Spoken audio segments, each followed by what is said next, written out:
सदैव संदेह करने वाले व्यक्ति के लिए प्रसन्नता ना इस लोक में है ना ही कहीं और। अशांत को सुख कैसे हो सकता है? सुखी रहने के लिए शांति बहुत जरूरी है। अपनी दृष्टि सरल रखो, कुटिल नहीं। सत्य बोलो, असत्य नहीं। दूरदर्शी बनो, अल्पदर्शी नहीं। परम तत्व को देखने का प्रयास करो, क्षुद्र वस्तुओं को नहीं। लज्जा नारी का अमूल्य रत्न है। व्यक्ति जो चाहे बन सकता है यदि वह विश्वास के साथ इच्छित वस्तु पर लगातार चिंतन करे। जो मन को नियंत्रित नहीं करते उनके लिए वह शत्रु के समान कार्य करता है। नारी वह धुरी है जिसके चारों ओर परिवार घूमता है। पुरुषार्थ नहीं करते वे धन, मित्र, ऐश्वर्य, उत्तम कुल तथा दुर्लभ लक्ष्मी का उपयोग नहीं कर सकते। जहाँ सब लोग नेता बनने के इच्छुक हों, जहाँ सब सम्मान चाहते हों और पंडित बनते हों, जहाँ सभी महत्वाकांक्षी हों, वह समुदाय पतित और नष्ट हुए बिना नहीं रह सकता। जिसने पहले तुम्हारा उपकार किया हो वह यदि बढ़ा अपराध करे तो भी उनके उपकार की याद करके उसका अपराध क्षमा दो। किसी और का काम पूर्णता से करने से कहीं अच्छा है कि अपना काम करें, भले ही उसे अपूर्णता से करना पड़े। एक बुरा आदमी उतना ही प्रसन्न होता है जितना कि एक अच्छा आदमी दूसरों के बीमार बोलने से व्यथित होता है। ये इंद्रियां ही स्वर्ग और नरक है। इनको वश में रखना स्वर्ग और स्वतंत्र छोड़ देना नरक है। संसार में वही मनुष्य प्रशंसा के योग्य है, वही उत्तम है, वही सत्पुरुष और वही धनी है जिसके यहाँ से याचक या शरणागत निराश न लौटे। किसी के प्रति मन में क्रोध रखने की अपेक्षा उसे तत्काल प्रकट कर देना अधिक अच्छा है। जैसे पल में जल जाना देर तक सुलगने से अच्छा है। लोग आपके अपमान के बारे में हमेशा बात करेंगे। सम्मानित व्यक्ति के लिए अपमान मृत्यु से भी बदतर है।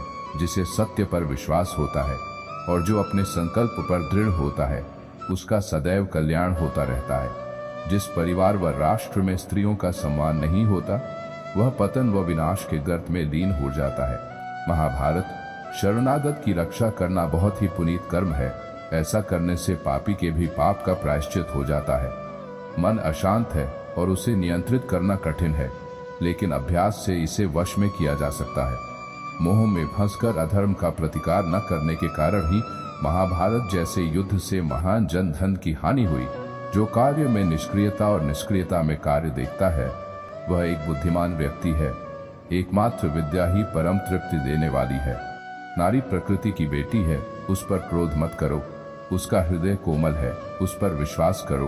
अहंकार मानव का और मानव समाज का इतना बड़ा शत्रु है जो संपूर्ण मानव जाति के कष्ट का कारण और अंततः विनाश का द्वार बनता है। महाभारत लोभ धर्म का नाशक है। जुआ खेलना अत्यंत निष्कृष्ट कर्म है।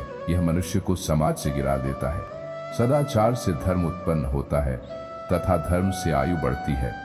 व्यक्ति को अभिमान नहीं करना चाहिए, नहीं तो दुर्योधन जैसा हाल होगा। परिवर्तन इस संसार का अटल नियम है और सबको इसे स्वीकारना ही पड़ता है, क्योंकि कोई इसे बदल नहीं सकता। मनुष्य अपने विश्वास से निर्मित होता है। जैसा वो विश्वास करता है वैसा वो बन जाता है।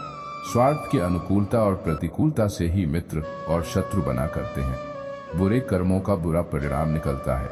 मनुष्य जीवन की सफलता इसी में है कि वह उपकारी के उपकार को कभी न भूले, उसके उपकार से बढ़कर उस उपकारी व्यक्ति का उपकार कर दे। चतुर मित्र सबसे श्रेष्ठ व मार्ग प्रदर्शक होता है।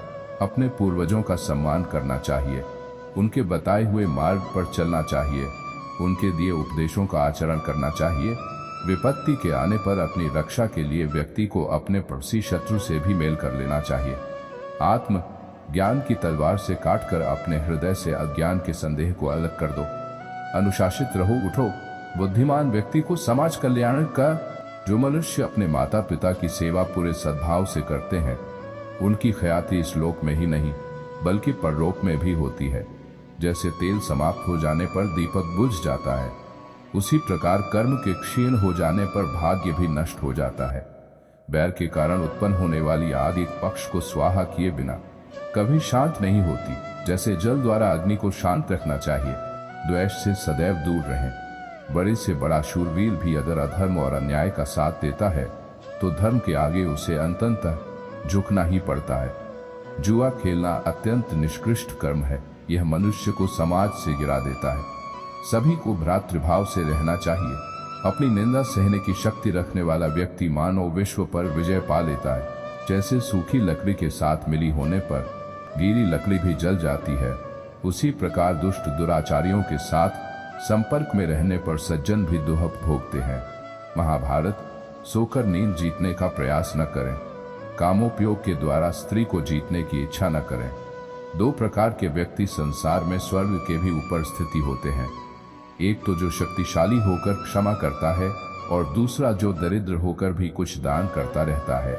इस जीवन में ना कुछ खोता है ना व्यर्थ होता है। जिस राजा की प्रजा हमेशा कर के भार से पीड़ित रहे, प्रतिदिन दुखी रहे और जिसे तरह तरह के अनर्थ झेलने पड़ते हैं, उस राजा की हमेशा पराजय होती है।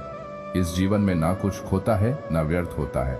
महाभारत। एक मनुष्य को अपनी मातृभूमि सर्वोपरि रखनी चाहिए और हर परिस्थिति में उसकी रक्षा करनी चाहिए।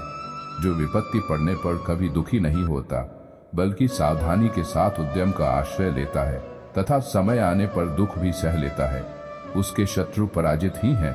उससे मत डरो जो वास्तविक नहीं है। न कभी था न कभी होगा। जो वास्तविक नहीं, वो हमेशा था और उसे कभी नष्ट नहीं किया जा सकता। झूठे पर विश्वास और विश्वस्त पर भी विश्वास सहसा नहीं करना चाहिए। मनुष्य का पराक्रम उसके सब अनर्थ दूर कर देता है। निर्माण केवल पहले से मौजूद चीजों का प्रक्षेपण है। जहां लुटेरों के चंगुल में फंस जाने पर झूठी शपथ खाने से छुटकारा मिलता हो, वहां झूठ बोलना ही ठीक है। ऐसे में उसे ही सत्य समझना चाहिए। मन, वचन और कर्म से प्राणी मात्र के साथ अद्रोह, सब पर कृपा और दान, यही साधु पुरुषों का सनातन धर्म। यदि पानी पीते पीते उसकी बूंद मुंह से निकलकर भोजन में गिर पड़े तो वह खाने योग्य नहीं रहता। पीने से बचा हुआ पानी पुण्य पीने के योग्य नहीं होता। विषयों के भोगों से विषय वासना की शांति नहीं होती। हवन से बढ़ती हुई अग्नि के समान यह काम वासना नित्य बढ़ती ही जाती है। सच्चा धर्म यह है कि जिन बातों को इंसान अपने लिए अच्छा नहीं समझता, दूसरों के लिए भी न करे। प्रिय वस्तु प्राप्त होने पर भी तृष्णा तृप्त नहीं होती, वह और भी भड़कती है। जैसे ईंधन डालने से अग्नि। जिस राजा की प्रजा हमेशा कर के भार से पीड़ित रहे, प्रतिदिन दुखी रहे और जिसे तरह तरह के अनर्थ झेलने पड़ते हैं, उस राजा की हमेशा पराजय होती है। विधि के विधान के आगे कोई नहीं टिक सकता। एक पुरुषार्थी को भी वक्त के साथ मिटकर इतिहास बन जाना पड़ता है। अपनी प्रभुता के लिए चाहे जितने उपाय किए जाएं, परंतु परिश्रम के बिना संसार में सब फीका है। दूसरों से घृणा करने वाले, दूसरों से ईर्ष्या करने वाले, असंतोषी, क्रोध, सभी बातों में शंका करने वाले और दूसरे के धन से जीविका निर्वाह करने वाले, ये छहों सदा दुखी रहते हैं। अगर परमेश्वर से कुछ मांगना है तो सिर्फ उनके प्रति निश्चल भक्ति मांगो, जिसके आ जाने मात्र से ही संसार का समस्त वैभव तुम्हारे पास रहेगा। संसार में ऐसा कोई नहीं हुआ है जो मनुष्य की आशाओं का पेट भर सके। पुरुष की आशा समुद्र के समान है। किसी का सहारा लिए बिना कोई ऊंचा नहीं चढ़ सकता। अतः सबको किसी प्रधान आश्रय का सहारा लेना चाहिए। परोपकार सबसे बड़ा पुण्य और परपीड़ा यानी दूसरों को कष्ट देना सबसे बड़ा पाप है। मैं सभी प्राणियों को समान रूप से देखता हूँ, ना कोई मुझे कम प्रिय है ना अधिक, लेकिन जो मेरी प्रेम पूर्वक आराधना करते हैं वो मेरे भीतर रहते हैं और मैं उनके जीवन में आता हूँ। वह जो सभी इच्छाएं त्याग देता है, मैं और मेरा की लालसा और भावना से मुक्त हो जाता है, उसे ही शांति प्राप्त होती है। तुम उसके लिए शोक करते हो जो शोक करने के योग्य नहीं है और फिर भी ज्ञान की बातें करते हो। बुद्धिमान व्यक्ति ना जीवित और ना ही मृत व्यक्ति के लिए शोक करते हैं। जो वेद और शास्त्र के ग्रंथों को याद रखने में तत्पर है किंतु उनके यथार्थ तत्व को नहीं समझता, उसका वह याद रखना व्यर्थ है। जो मनुष्य अपनी निंदा सह लेता है, उसने मानो सारे जगत पर विजय प्राप्त कर ली। मधुर शब्दों में कही हुई बात अनेक प्रकार से कल्याण करती है, किंतु यही यदि कटु शब्दों में कही जाए तो महान अनर्थ का कारण बन जाती है। प्राप्त हुए धन का उपयोग करने में दो भूलें हुआ करती हैं, जिन्हें ध्यान में रखना चाहिए। अपात्र को धन देना और सुपात्र को धन न देना। केवल मन ही किसी का मित्र और शत्रु होता है। विजय की इच्छा रखने वाले शूरवीर अपने बल और पराक्रम से वैसा विजय प्राप्त नहीं करते जैसा कि सत्य, सज्जनता, धर्म तथा उत्साह से प्राप्त करते हैं। विद्या, शूरवीरता, दक्षता, बल और धैर्य, ये पांच मनुष्य के स्वाभाविक मित्र हैं। बुद्धिमान लोग हमेशा इनके साथ रहते हैं। दुखों में जिसका मन उदास नहीं होता, सुखों में जिसकी आसक्ति नहीं होती तथा जो राग, भय व क्रोध से रहित होता है, वही स्थिति प्रज्ञ है। जैसे बिना नाविक की नाव जहां कहीं भी जल में बह जाती है और बिना सारथी का रथ चाहे जहां भटक जाता है, उसी प्रकार सेनापति बिना सेना जहां चाहे भाग सकती है। मन, वचन और कर्म के द्वारा मनुष्य के साथ अद्रोह, सब पर कृपा और साधु पुरुषों को दान, यही सनातन धर्म है। ज्ञानी व्यक्ति को कर्म के प्रतिफल की अपेक्षा कर रहे अज्ञानी व्यक्ति के दिमाग को अस्थिर नहीं करना चाहिए। जन्म लेने वाले के लिए मृत्यु उतनी ही निश्चित है जितना कि मृत होने वाले के लिए जन्म लेना। इसलिए जो अपरिहार्य है उस पर शोक मत करो। स्वर्ग प्राप्त करने और वहां कई वर्षों तक वास करने के पश्चात एक असफल योगी का पुण्य एक पवित्र और समृद्ध कुटुंब में जन्म होता है। जो मनुष्य नाश होने वाले सब प्राणियों में समभाव से रहने वाले अविनाशी परमेश्वर को देखता है, वही सत्य को देखता है। राजधर्म एक नौका के समान है। यह नौका धर्म रूपी समुद्र में स्थित है। सद्गुण ही नौका का संचालन करने वाला बल है। सद्गुण ही नौका का संचालन करने वाला बल है। धर्मशास्त्र ही उसे बांधने वाली रस्सी है।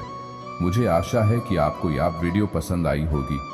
हम आपके लिए इसी तरह को बढ़िया बढ़िया कंटेंट लेकर आते रहते हैं, तो बने रहिए हमारे साथ। नीचे कुछ पोस्ट का लिंक दिया गया है जो आपको बेहद पसंद आएंगी, तो अपने कीमती समय में से थोड़ा टाइम निकल कर उन्हें जरूर देखें। धन्यवाद।